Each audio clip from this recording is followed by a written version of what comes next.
If you in any way, shape or form happen to be slightly frightened or completely frightened by spiders, then I will not recommend you watch this video. But if you are really curious of how to build one and animate one in Blockbench, then this is the video for you. We will be starting this video out in Photoshop. One of the types of spiders that you can find around in nature is the web spinner spider. They have a slightly larger portion of the body which is made to produce the web that they either use to encapsulate their victims or which they use to build the beautiful, beautiful webbings that we find around in the morning grass glistening with driplets of water, and that they also use to capture their unsuspecting prey. Then we have the other types of spiders, and both of these two to the right are hunter spiders. And hunting in that regard, that they're not sitting out like the web spinners and waiting for their prey.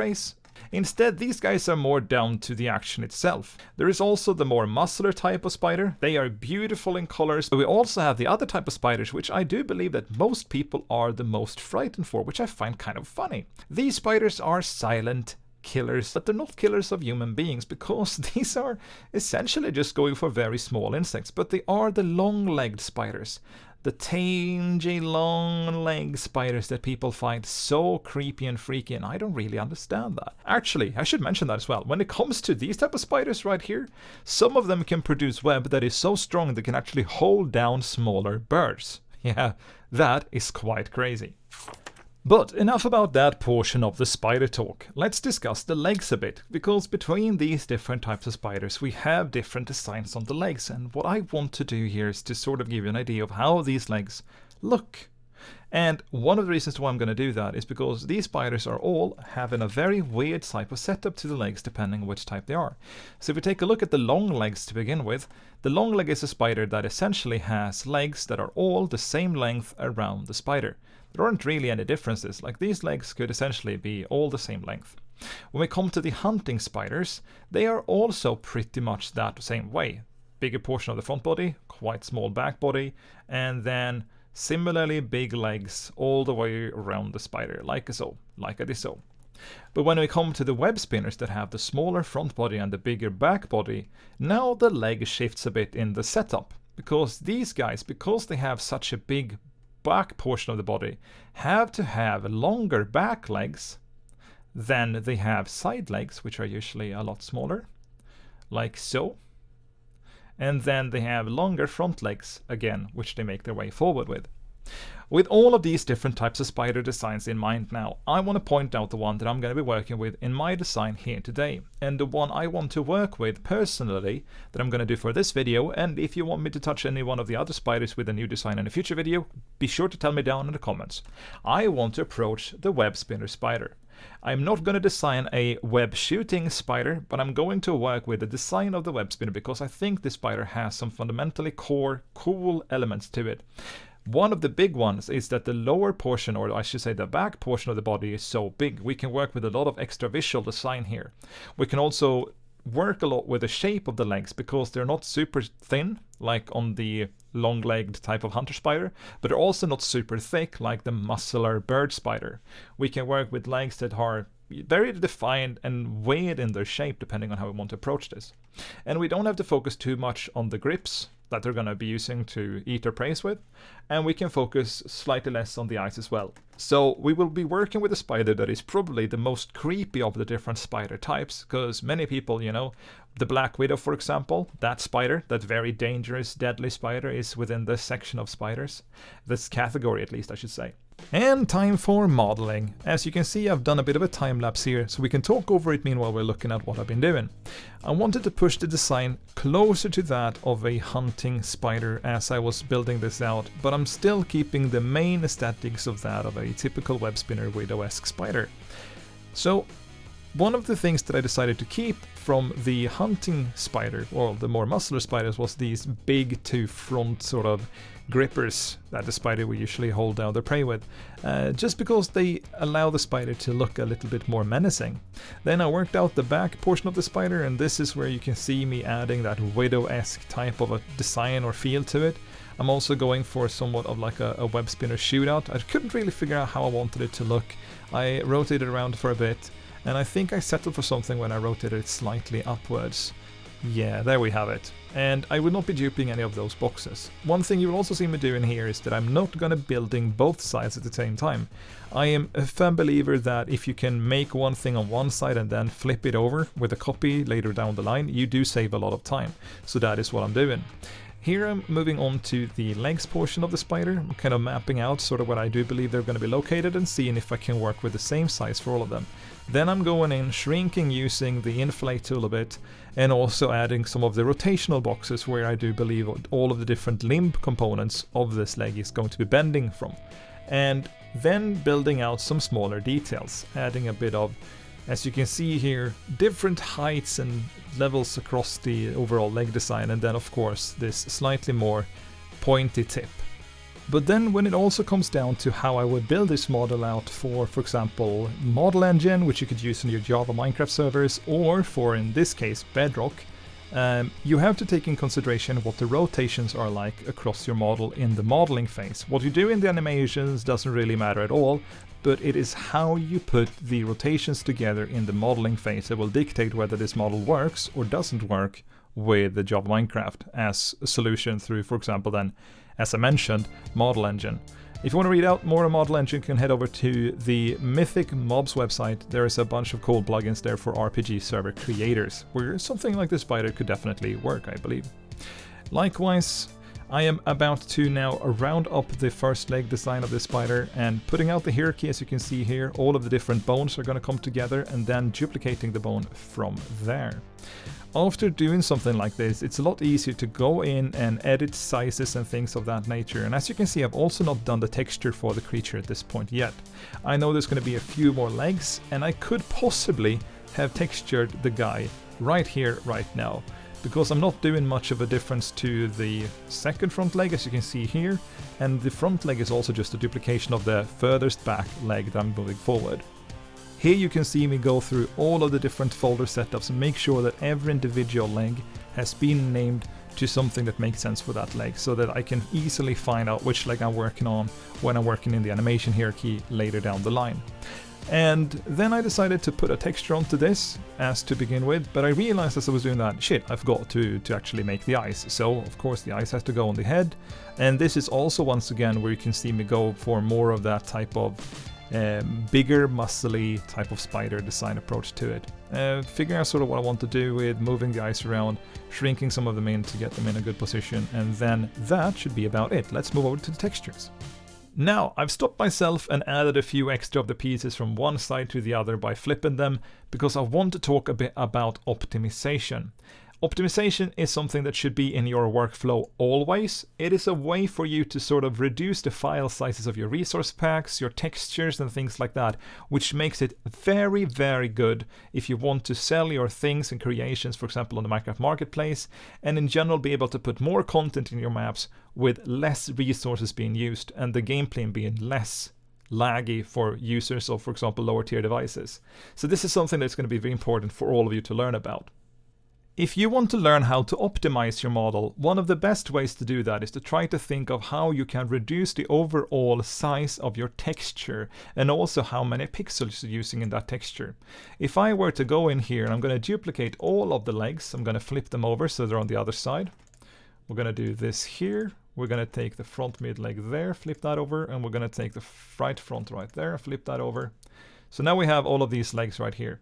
If I create a new texture like this, also I have unticked box UV because this allows me to shrink down the space of the canvas that it's using.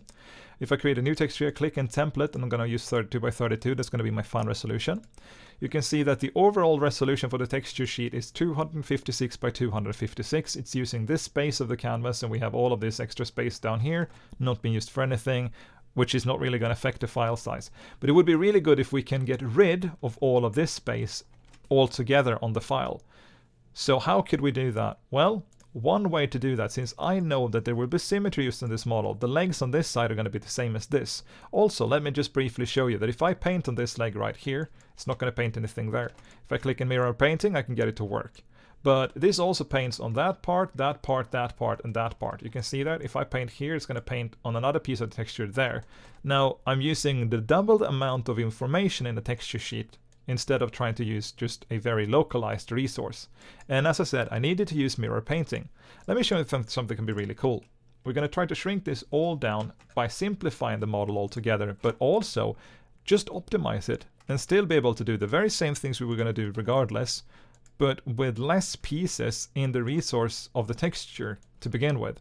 So I'm reducing the spider down to only be half of the spider in this case, and then create my texture template. I'm going to call this one spider because we're going to work in from here. I put my resolution to 32 by 32 like I had before, no box UV, and the power of 2 size kept in. It is now 128 by 128 instead, so we efficiently reduced the entire picture resolution by 3/4, which is absolutely crazy. But also, we still have space around here. Previously, was using all of this space as well in the other texture because it was all bigger and pushing it to the other resolution. So we have reduced the size of the spider, but now let's look at this and show you exactly how cool and useful this is to do. I'm going to flip all of the legs over like I just did previously here. Flip that one over as well. Flip that one over as well. And we're going to flip the front leg over as well, like that. Now, with all of these legs in place, let's take a look at what happens when I go into paint and I start paint on this side right here. Do you notice that I don't use mirror painting? I don't have mirror painting. Interesting. And do you also notice when I paint here, I only paint on that particular spot on the canvas. I'm not using more different areas, but it's given me a perfect flip of the texture if I were to pull a line like that. It's going to go all the way down the leg, just like that. And that is because all of the textures on this side is using what was applied on the texture on this side. So since I flipped the cubes, they just keep all of the information to what part of the texture sheet they're supposed to use. And they've also flipped their coordination at the same time, which means that the orientation of our textures are going to be completely symmetry mirrored over the middle of our model. That, if anything, cannot be more efficient. Now I've managed to optimize my model with my texture, keeping a smaller texture resolution altogether, but also using less space on my texture canvas. And my spider is ready to go for its texture. And if you apply this to your workflow, I promise you, your resource packs, your models and everything are going to work a lot better and be a lot more simple to work with because you can prepare so much up front. And even the texturing process itself is going to be simpler because you now can guarantee yourself that you just have to paint one side and the other one will be done at the same time. Perfect for symmetry, but also good in general when you want to optimize. So good luck with that.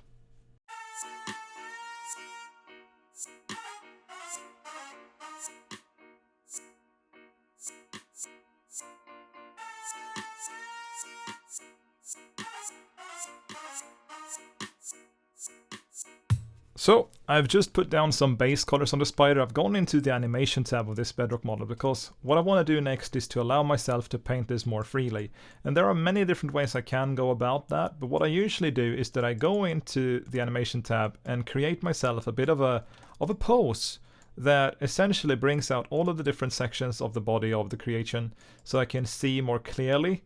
So another thing that is interesting is when the pre-posing is done here in the animation tab, what you may not know, and I'm not sure that Janice meant this to be a thing or not, or if it's a bug, but I use it a lot, that is that if you go between the animations tab and the paint tab, it actually keeps the positions of things in the paint tab, which is great, because if I click edit, going through the paint tab from Animate, it also keeps the model setup, which is really funny, and that is definitely a bug. But if I go between Animate and Edit, it's going to bring it down to what it looked like in the edit mode.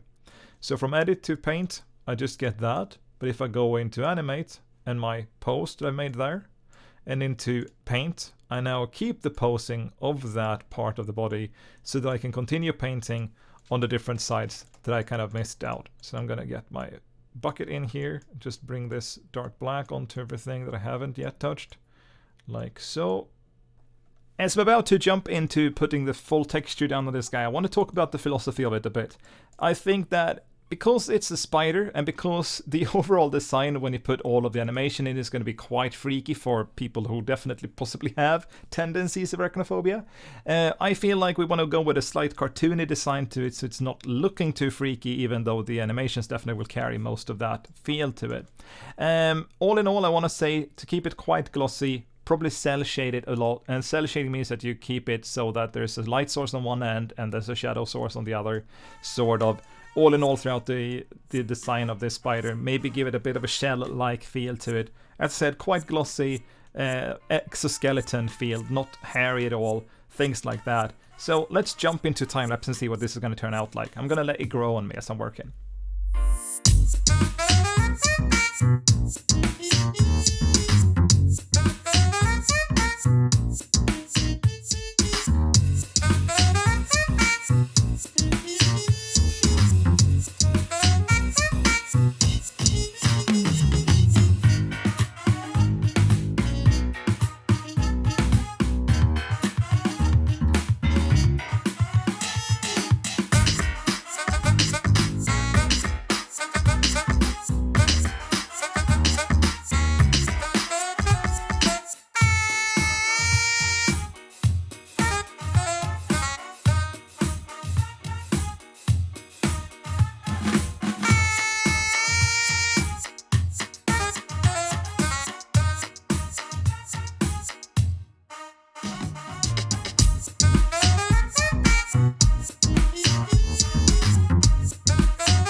So when I said I was going to go for a slightly more cartoony style, I didn't necessarily say less creepy per se.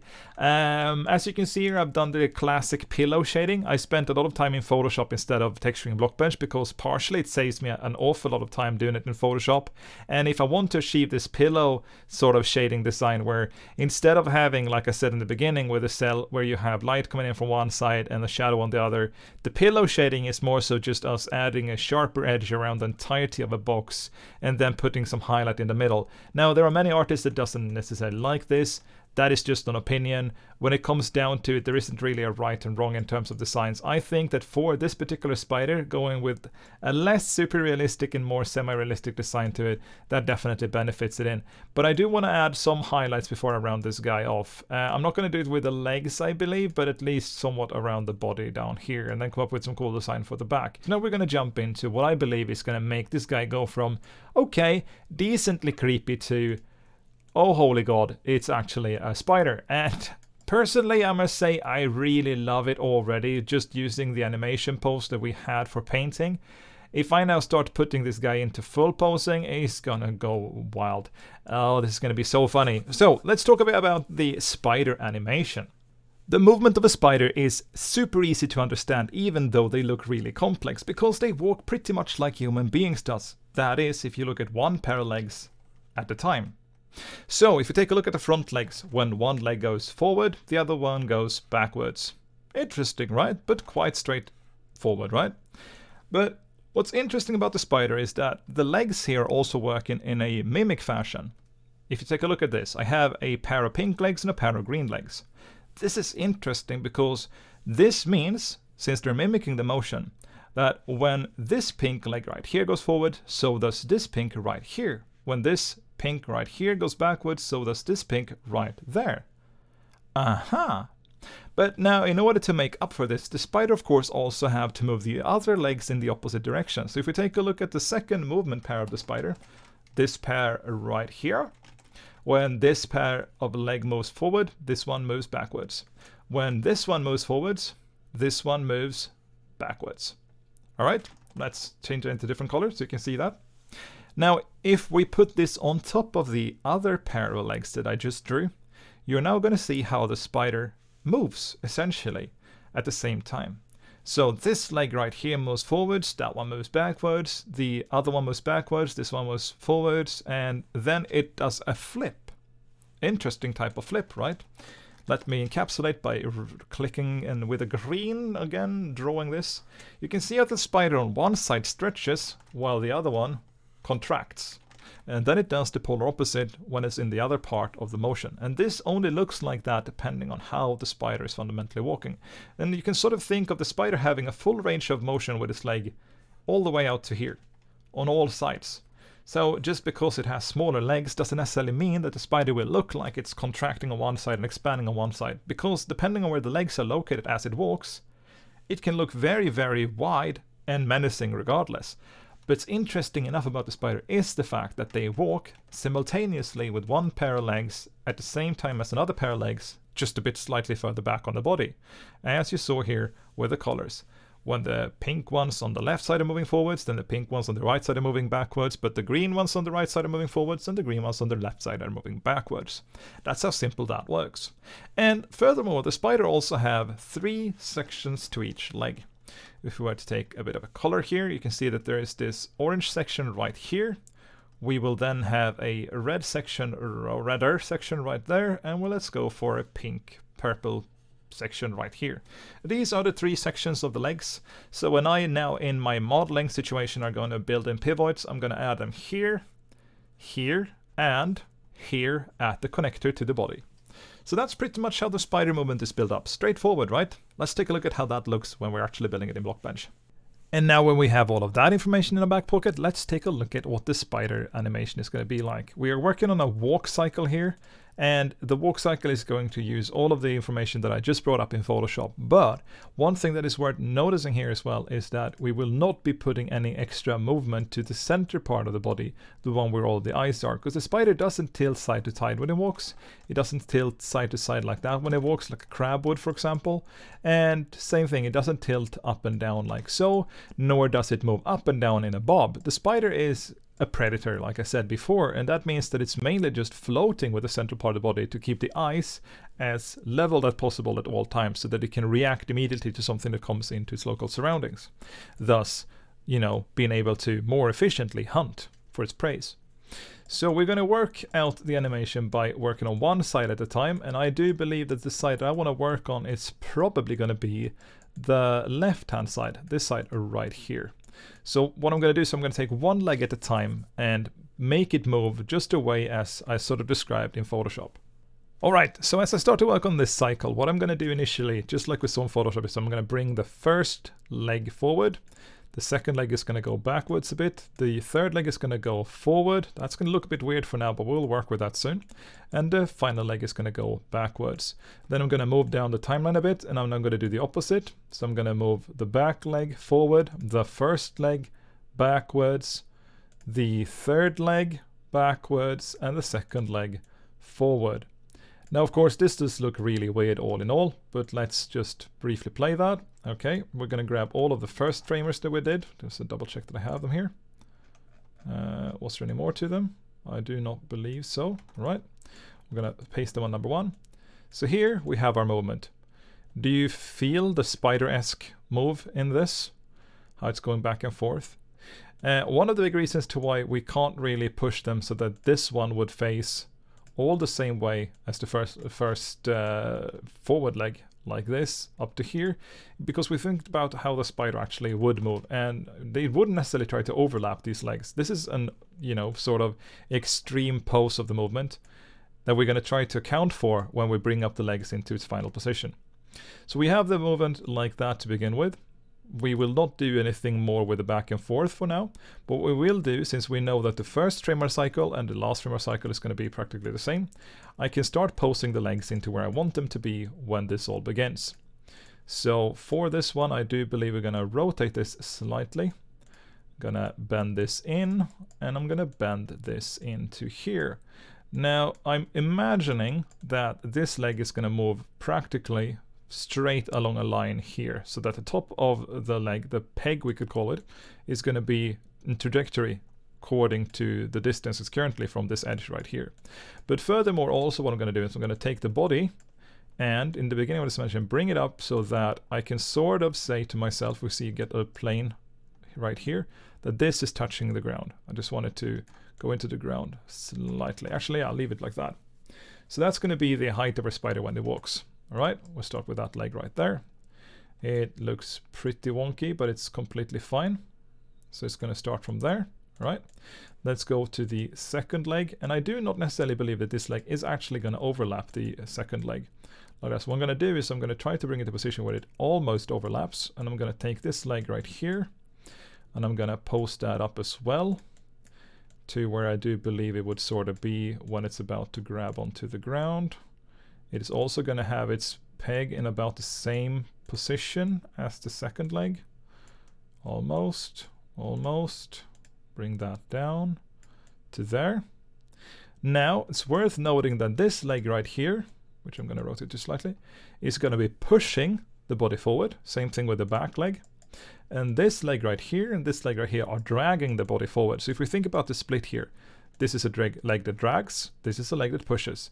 Thus, the peg will be facing backwards on this side and the peg will be facing forwards on this side, because it's snatching onto the surface and then pulling itself with this, and it's pushing away from the surface on this end, thus getting the most stretch when the peg is facing backwards in the motion. So that's there. Okay.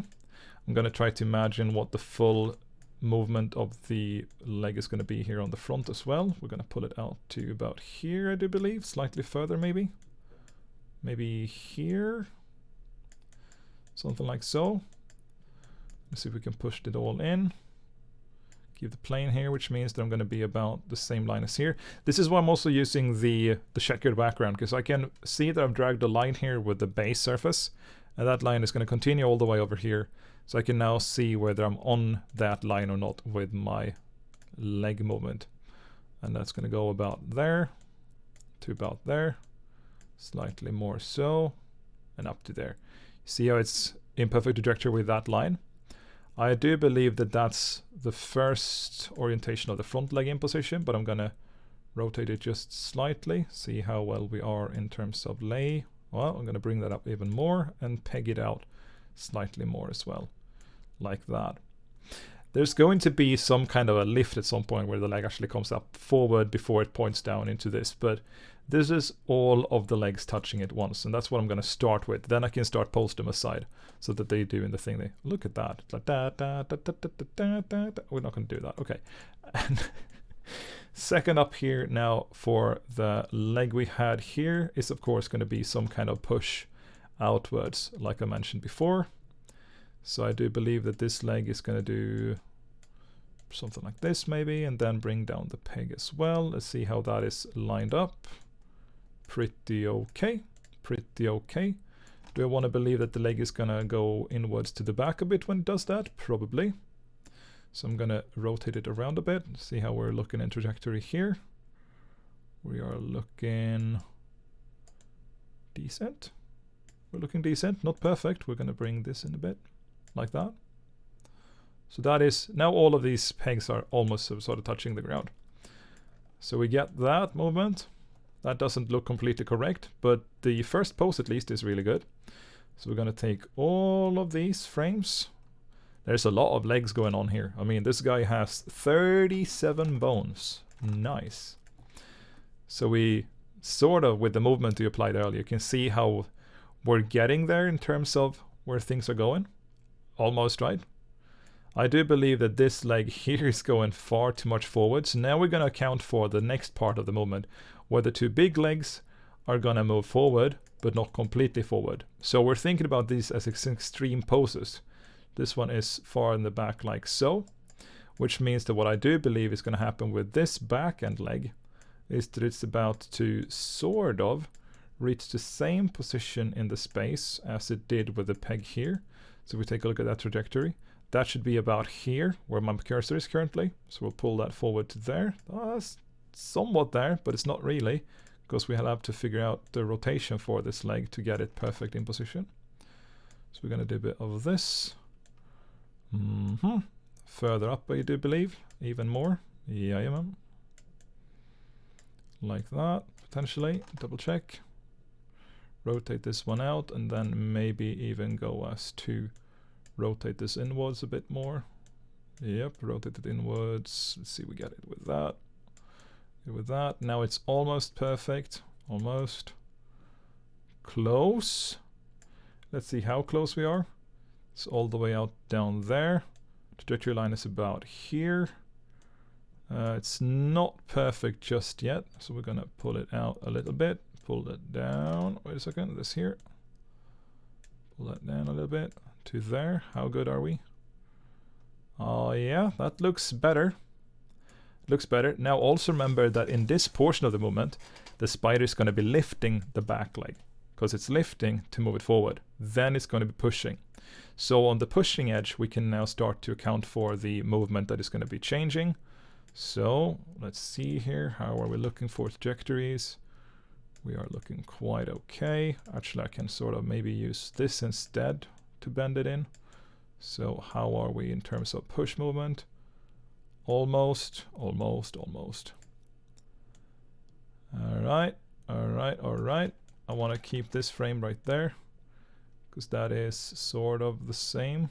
Aha, okay, that was way too much. See, I got myself tricked there. So we're going to bring this up with some more. Not fully there, like here, right? Not that portion of the leg though, it's this one I want to have.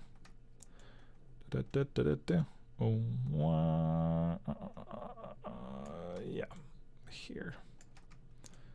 How are we looking for trajectory? Quite okay, not perfect still. I'm gonna bring this out slightly, bring this out slightly, bring this down a little bit. Bring this out slightly. How are we looking for the trajectory? Did we accidentally do that again? Yeah, we did, sorry. All right. My own bad. Take this one, pull that down a bit. How are we looking? That, to me, is a quite decent backwards movement with the leg. Consider, see how it's pushing itself forward with that stretch. Stretching it out. Oh, stretching it out. Perfect. Then we're going to do the lift. And the lift performance, of course, is going to be the leg going upwards a lot more. So let's see here. We're going to do the lift like this and then bring it up a bit more. So as you saw, the main portion of the movement was done quite early on. Now we're just trying to get things in position to where they should be in terms of the movement's actual full flow. So we're going to be doing something like along the lines of this. Potentially too much there. Don't want to rotate the leg up too much there, but we're going to do this maybe. Let's see here. So how does that? Yep, that translates well.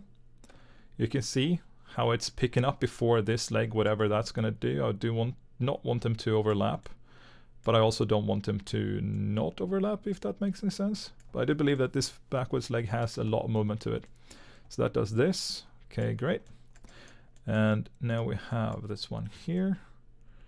And this is not even close to where it should be. I'm going to see if I can match it up with this leg somewhat. These are slightly smaller legs as well, and I do believe, in terms of their size, we could almost, or we could even, I say, get it to sort of go in behind or in between on this slightly bigger back end leg. See here, if we have this there, maybe they could go really close. That would be cool. Because this is going to go forward, remember that. This is the furthest back this leg is going to be in terms of its motion. Because then it's going to go to about there. That isn't much to put in the Christmas tree, if you ask me. But, does it make full sense with the movement? Because that leg is also not going to go all the way out to there. Let's see here. I want to try to do a fairly close to the body overall movement. This is slightly too poor in its movement. It's going to go out to about here, actually.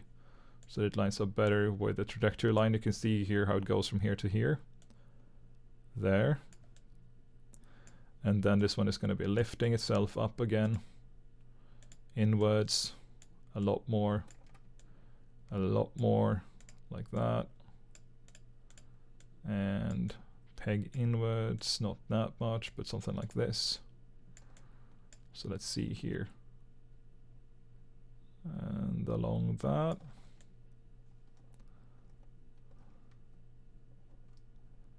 Now I just want to make sure, because this is of course a far bit smaller of a travel distance than anything else. So it's not going to match up completely. What we can do in that regard is we can make this leg move at a smaller time space than the other one. So it's essentially going to reach its back end. If we take a look at the full motion here, this one now moves a very far distance. This one moves a lot shorter. If we take an overall look at how far the distance is, So we have the distance from here to here. If we compare that to the trajectory here to here, we can see that we're about 1/4 of the movement. So what we can do is to simply just speed up this portion of the movement and then bring the leg up earlier so that it's not touching the ground for as long, thus making it more correct in terms of physicalities. So this is there. Okay, well, we'll leave that one be for now and move on to another one of the legs, because I do believe in terms of motion, we're at least somewhat where we want to be. Or should I? Actually, yeah, let me just do this, because I do believe it's cooler if I lift the leg like that. It's a bit more expressed that way. Or even more, maybe. Should I do this? Was that creepier? Ah, that looked more crab-like. I don't want to have that. Should be further in. Further in. Like that. Yeah, we'll do that for now. Still, we're just sort of just going through the ideas of what a spider looks like when it walks. Now, this leg right here has a forward position that we haven't really done anything with just yet. Has the front leg not gone? Oh, of course, that's that side. I am a bit silly. Haven't really done the thing properly. I just copied frames over. So let's see here. That's going to go here. Now, I do not believe that this forward leg is going to go all the way forth to there. So if I bring this one up to around here, how are we looking in terms of position? Okay, that could sort of work. Let's bring you down a little bit. Let's bring you out a bit. And let's bring you out a bit. How far are you from touching now? Not too far. Is that touching? Okay. Now, of course, I have to account for another issue that might occur here, and that is when you move frames like this and you haven't added frames to a previous point, you might end up kind of having to look through and figure out where you'll have to compensate for a frame like that. But luckily I realized that I was adding frames to the wrong leg, like the wrong component to the leg. That is not moving completely bad. It's not moving bad at all, actually. It's really, really in line where I want it to be. But I'm just going to do a quick little fix like that to see if I can get it to line up even better. Yep, it did. Oh, I just realized. This is great. So it's not supposed to do that for me. Let's see here if I can grab this leg as well. Not that one, but this leg. It just does that there. Okay, well, let's see if we can do it. We grab those two. And if I put them into about here. All right, yeah, that gave us the moment we were looking for, the grabby. So we're going to do the lift here. I just realized it's supposed to lift this leg up here. Wow, that could have been really silly. Okay, so we go in here. We do lift that up. We do bring this in slightly, and we do bring this in a bit. Let's see here.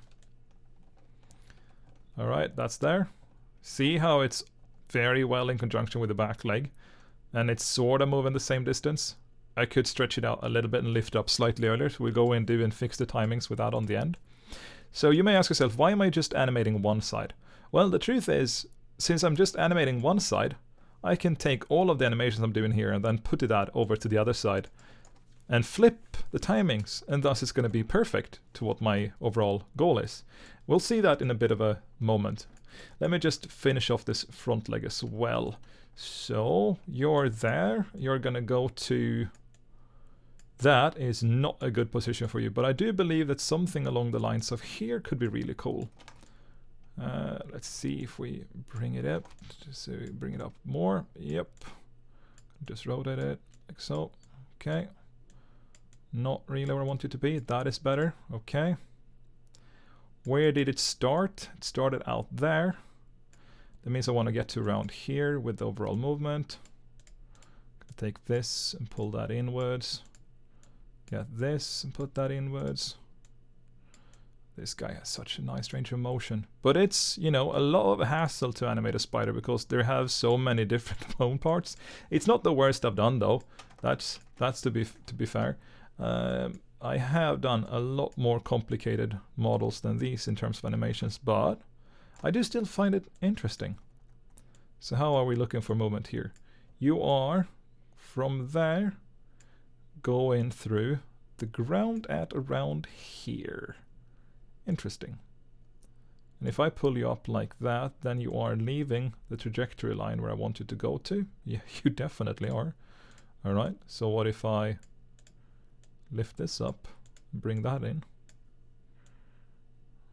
Okay, you are currently not really touching the ground here, right? And then you are going through the ground to that point because I haven't done enough with the leg movement to that point. So that's not the best way to do this. It's actually better to lift this leg here, some extra to get to there. And thus add movement on this bone instead, and maybe a little bit on this one just to get it sort of in the right trajectory point. Let's see, all in all, how far away from that is that? It's still pretty bad.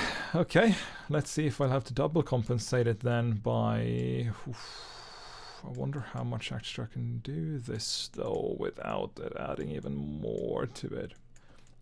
Something like that. All right, let's see. All right, you are going out to the side there. It's not that bad. It's not that bad. It's not that bad.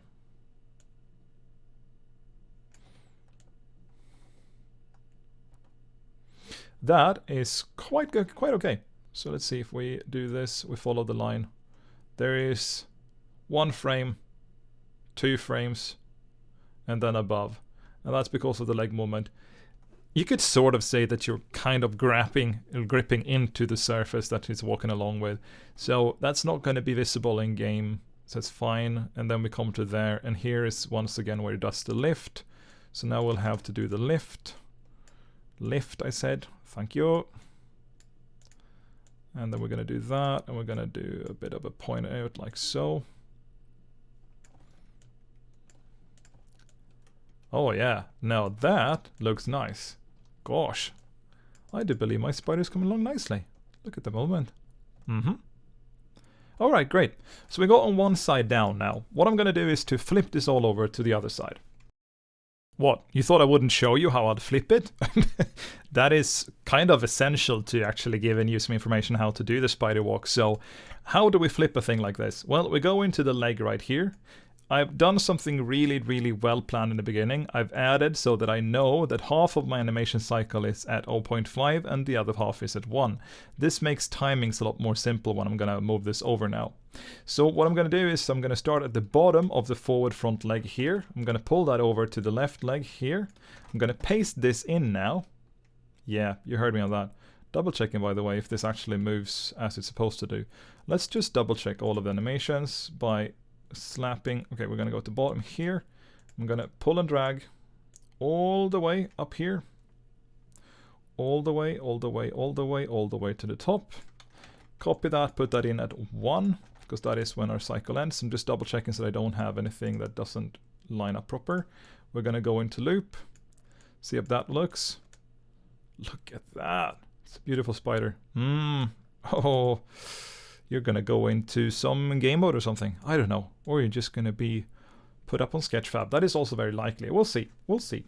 So next up, we have then, as I said, copying all of the information from this leg, the forward leg there, to the back, to the front leg here. So we have forward there. That's all of the blue key marks I've added there. And I'm going to go into this leg here, which is the second one. Now, selecting this, of course, and make sure that I'm on the same key as 05. Paste it. Take all of these final frames, copy them, put them to the front, and then delete the last frames. Now I'm going to go through all of these and change the values of negative to positive on Y's, and negatives and positives to Z, and the opposite way around. This is how you more or less invert the movement. Now there is of course another tool to do that with as well, but I kind of like to do it this way. Thus I have a steady look at the procedure, and I also know that when everything is said and done, everything is down to me making it, or it's not going to be in the animation in the end. That's going to go into there, duplicate that, put that down here. Same thing again. Well, in this regard, I haven't done any other rotations, so I can leave that be. And this is why those legs are so useful. Wait a second. This doesn't look completely correct. Right front leg 2. Have I accidentally done something cheeky here? I might actually have done that. Yeah, of course I have. I'm really silly. So when on the x-axis, usually you don't have to add anything, but in this case we're on the z-axis, so I will actually have to change all of these accordingly, because otherwise it's not going to work. So as I said, y and z-axis, super important that you invert the values upon, and as you can see here now when it's brought in, the leg is in its right position. It's going to play perfectly like that. Great. All right. Let's now grab the tip here, do the same thing. So it's a bit of extra work, but it's tedious work that is definitely worthwhile. And if you want to, you can just change all of the values here before you copy over. It doesn't make much of a difference. Doesn't make much of a difference at all. Like here and like so. Copy that, put that there, remove these, and let's take a look at the front leg. Now they work in perfect conjunction. You can see how the movement has been flipped over, and also how this leg here works in correlation to the third leg and the fourth leg. You can see how it's going back and forth like that. So I'm going to do the same thing with the rest of the legs. You saw the procedure there. And then we'll cut to where every leg is in full motion.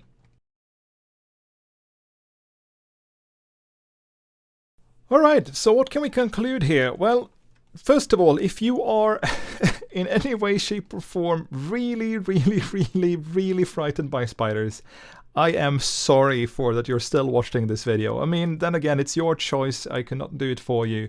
But I really think this turned out really great. As you can see, I've left the middle portion of the body just floating still in midair as it's pulling itself forward, but I added some extra motion to the back. And I also gave a bit of motion to the claws at the front there, just to bring out that spider design. Yes, the legs are slightly clipping through the ice. That's something we could come back and do differently to the overall design but as you can see here, if we take one look again at the spider, let's use this moment to kind of go back over the information I spoke about in Photoshop again. So if we were to now, let's see here, we're going to close off right front mid, and we're going to close off right back, that is as well. And we're going to close off left back mid and left front, that is. Yeah. Now all of these legs should be moving sort of the same way, as you can see here. A bit of a rowing motion. And this is what's so interesting about spiders. Like, all of these legs are moving simultaneously at the same time for the same goal. It is purposely very easy to see the overall movement agenda of these four legs, and they're all moving at the same time. So you're thinking about it like as a human being would walk, we move with one leg forward, the other one backwards. The spider does the same thing. It's just that when we bring one leg forward, they bring four legs forward, and the opposite for the other side. So yeah, that's that all in all. Let's pull all of the legs back in motion like this. Now that should be all. Yep. So that's how you animate your arachnoid beast. I do hope that you enjoyed this video, and if you did, well, feel free to leave a like and subscribe, and show up on our community Discord if you feel like that as well. You know, sometimes I really just can't help myself. I need to see what something looks like if it was supposed to be, for example, a mount in Minecraft. I mean, how cool wouldn't this be? Well, riding around a spider in your Minecraft world? This may be something I'll bring to the team and ask them what they think about. Oh, I have so many weird ideas. This is cool, like proper cool. Yeah, also, I have to say, just as before I leave with everything else, that I'm really glad that you guys requested me to make a spider, because I couldn't have made it turn out much better than this. I'm really happy with the results, and I'm looking forward to coming back to it and adding some cool animations in the future as well. Do leave a comment down below as to what you would like me to make next in this series, and I'll be around until next time. See you around!